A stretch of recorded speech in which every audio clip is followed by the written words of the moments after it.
Masalah keamanan sistem informasi sangat erat hubungannya dengan masalah hukum. Terminologi cyber law mulai banyak terdengar. Dalam bab ini akan diulas beberapa aspek keamanan yang berhubungan dengan masalah hukum dan juga norma apa saja yang ada dalam konteks teknologi dan sistem informasi. Di manakah batas teritori dari cyber law? Dan untuk siapakah cyber law dibuat? Mari kita simak sama-sama.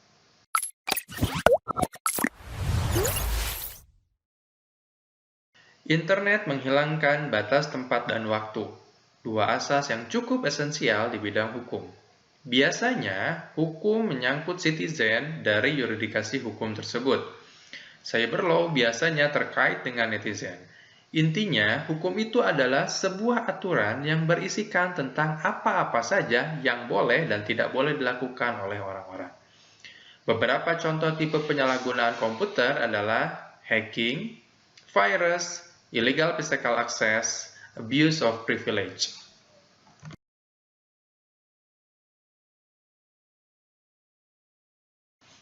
Hacking adalah seseorang yang dengan sengaja dan tanpa hak atau melawan hukum mengakses komputer dan atau sistem elektronik milik orang lain dengan cara apapun. Sementara virus ini merupakan terminologi lain dari malware yang mana program komputer ini dibuat dengan tujuan merusak. Virus komputer dapat dianalogikan dengan virus biologis yang memiliki karakteristik penyebaran yang sangat cepat. Beberapa contoh dari virus adalah Trojan, worm, dan lain sebagainya. Lalu, illegal physical access adalah terminologi yang mirip dengan hacking, namun kegiatan ini dilakukan dengan pelanggaran penerobosan terhadap sebuah sistem secara fisik. Namanya juga sudah illegal physical access ya, berarti dilakukan secara fisik. Dan yang terakhir adalah abuse of privilege, merupakan tindak pelanggaran keamanan sistem informasi yang mana biasanya dilakukan oleh pengguna dengan menyalahgunakan wewenang yang diberikannya untuk mengakses sebuah sistem.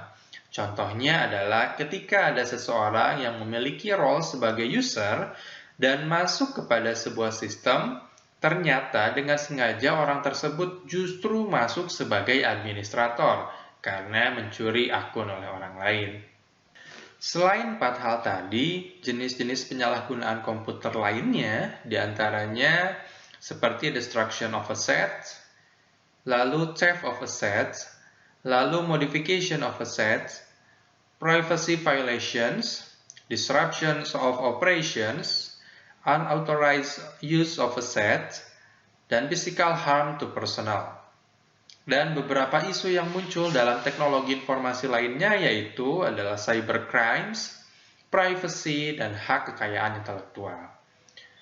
Dan saat ini, tindak pelanggaran yang paling banyak dilakukan oleh pengguna sistem elektronik yaitu defamation atau pencemaran nama baik.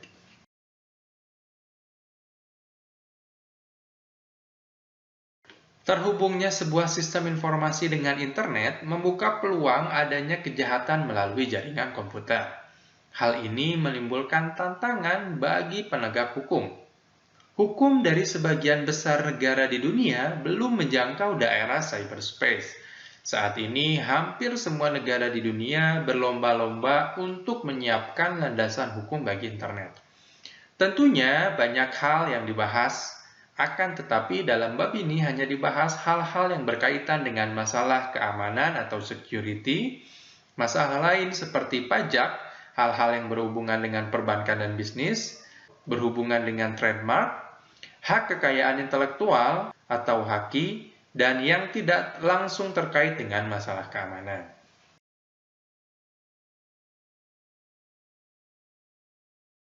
Di Indonesia sendiri, hukum mengenai penggunaan teknologi informasi diatur dalam Undang-Undang Informasi, Teknologi, dan Elektronika atau yang disingkat menjadi UU ITE.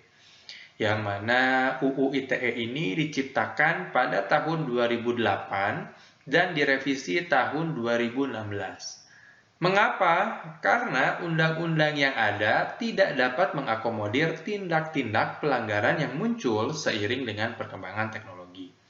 Lalu, bagaimana tentang hukum informasi, teknologi, dan elektronika di luar negeri, beberapa hukum yang terkait dengan masalah komputer, jaringan komputer, dan sistem informasi di luar negeri antara lain, di Amerika Serikat ada Computer Fraud and Abuse Act tahun 1984, dan kemudian diperbaiki di tahun 1994. Di Inggris sendiri, mereka memiliki Computer Misuse of Act tahun 1990. Beberapa pasal yang mengatur tentang pelanggaran pembobolan sistem elektronik ada pada pasal 30 ayat 1, ayat 2, dan ayat 3 yang berisi tentang setiap orang yang dengan sengaja dan tanpa hak atau melawan hukum mengakses komputer dan atau sistem elektronik milik orang lain dengan cara apapun. Pasal 2 berisi setiap orang dengan sengaja dan tanpa hak atau melawan hukum mengakses komputer dan atau sistem elektronik dengan cara apapun dengan tujuan untuk memperoleh informasi elektronik dan atau dokumen elektronik. Pasal 3 berbunyi, setiap orang dengan sengaja dan tanpa hak atau melawan hukum mengakses komputer dan atau sistem elektronik dengan cara apapun dengan melanggar, menerobos, melampaui, atau menjebol sistem pengamanan. Contoh bentuk pelanggaran dalam pasal ini diantaranya melakukan hacking atau pembajakan terhadap sistem milik orang lain, atau melakukan defacing, perubahan terhadap sistem orang lain seperti situs web dan lain sebagainya. Sementara pasal 32 ayat 1 berisi mengenai pelanggaran yang dilakukan dalam menghilangkan atau memodifikasi dokumen elektronik milik orang lain. Dengan bunyi, setiap orang dengan sengaja dan tanpa hak atau melawan hukum melakukan tindakan apapun yang berakibat terganggunya sistem elektronik dan atau mengakibatkan sistem elektronik menjadi tidak bekerja sebagaimana mestinya. Contoh pelanggaran dalam pasal ini yaitu phishing, Personal Information Phishing, yang mana seorang akan mencoba mengambil data pribadi milik orang lain untuk disalahgunakan. Sementara pasal 33 berisi mengenai tindakan penghambatan terhadap sistem elektronik orang lain dengan bunyi, setiap orang dengan sengaja dan tanpa hak atau melawan hukum melakukan tindakan apapun yang berakibat terganggunya sistem elektronik dan atau mengakibatkan sistem elektronik menjadi tidak bekerja sebagai mestinya. Contoh bentuk pelanggaran dalam pasal ini yaitu penggunaan Electronic Magnetic Pulse atau EMP yang menyebabkan terhambatnya transmisi gelombang elektromagnetik, atau melakukan Denial Service of Attack atau DDoS yang akan menghambat akses trafik seseorang terhadap server. Dan ancaman pidana sebagaimana yang dimaksud dalam pasal 30 ayat 3 dipidana dengan pidana penjara paling lama 8 tahun dan atau denda paling banyak 800 juta rupiah.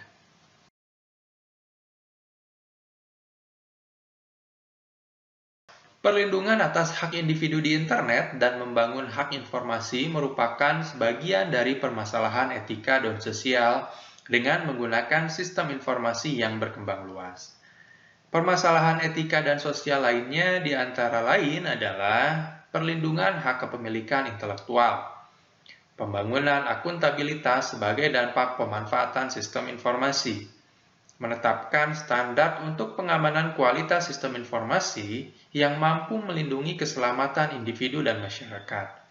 Mempertahankan nilai yang dipertimbangkan sangat penting untuk kualitas hidup di dalam suatu masyarakat informasi. Pengenalan teknologi informasi baru memiliki dampak mengangkat masalah etika, sosial, dan politik baru yang harus ditangani pada tingkat individu, sosial, dan politik. Masalah-masalah ini memiliki 5 dimensi moral. Yang pertama adalah hak dan kewajiban informasi.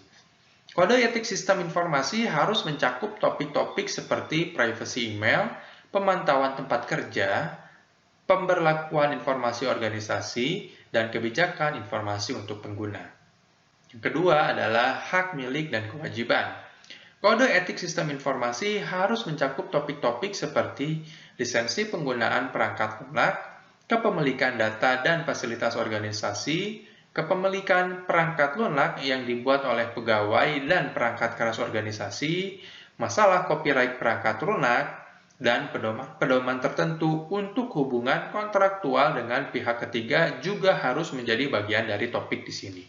Yang ketiga adalah akuntabilitas dan pengendalian. Kode etik harus menyebutkan individu yang bertanggung jawab untuk seluruh sistem informasi dan menggarisbawahi bahwa individu-individu inilah yang bertanggung jawab terhadap hak individu. Perlindungan terhadap hak kepemilikan, kualitas sistem, dan kualitas hidup. Yang keempat adalah kualitas sistem. Kode etik sistem informasi harus menggambarkan tingkatan umum dari kualitas data dan kesalahan sistem yang dapat ditoleransi. Kode etik juga harus dapat mensyaratkan bahwa semua sistem harus berusaha mengestimasi kualitas data dan kemungkinan kesalahan sistem. Dan yang terakhir adalah kualitas hidup. Kode etik sistem informasi juga harus dapat menyatakan bahwa tujuan dari sistem adalah meningkatkan kualitas hidup dari pelanggaran dan karyawan dengan cara mencapai tingkatan yang tinggi dari kualitas produk, pelayanan pelanggan, dan kepuasan karyawan. Etika merupakan prinsip-prinsip mengenai suatu yang benar dan yang salah yang dilakukan setiap orang dalam menentukan pilihan sebagai pedoman perilaku mereka.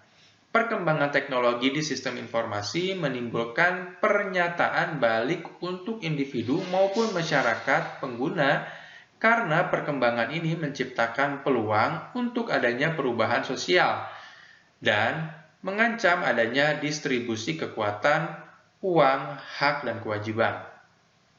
Dengan menggunakan sistem informasi, penting untuk dipertanyakan bagaimana tanggung jawab secara etis dan sosial dapat ditempatkan dengan memadai dalam pemanfaatan sistem informasi. Etika, sosial, dan politik merupakan tiga hal yang berhubungan sangat dekat sekali. Demikian untuk bab norma dan hukum ini. Sampai bertemu berikutnya.